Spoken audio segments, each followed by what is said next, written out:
Jim Holley, Supercross Live on supercrossonline.com. Well, this guy, he made it into that top 10 and he got an 8th. Kyle Chisholm on the Jeff Ward Racing Kawasaki.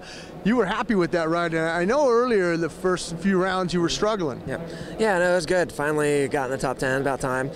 Pretty much like right outside the top 10 like 4 weekends in a row. So it was good to get in the top 10 and just need to get better starts. I've been working on it and try to get myself in a better position to get closer to that top 5.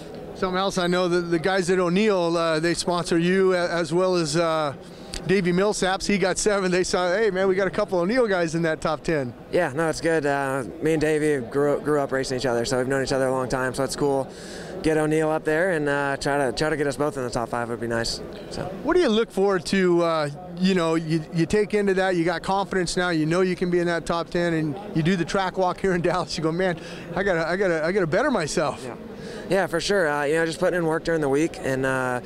Got the new Jeff Ward Racing track. You know, we have our own test track now in Corona there. So how important is that? I mean, you know, to have a track that you can go out and test on it and make suspension settings and motor changes, gearing, and that's duplicated like a Supercross track. Because I mean, if you go to some other tracks like Milestone or whatever, it's not the same type of track. Yeah, no, for sure. It's nice to have our own place. We're fortunate enough to be able to go out to Kawasaki to their test track. Obviously, kind of at certain times around when the factory guys were there. So.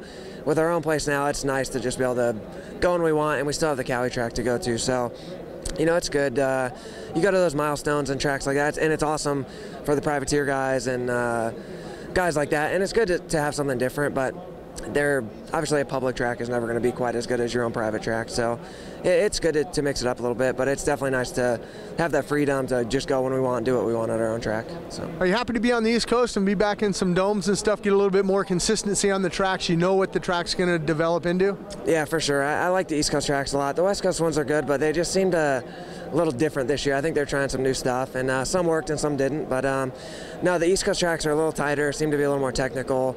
The weather's better inside, obviously, and the dirt's a little bit better, I think. So, and I'm going to go home to Florida here after Atlanta, so it'll be good to be back home. And yeah, so looking forward to the East Coast. Try to keep things moving forward and keep moving up the ladder in the points.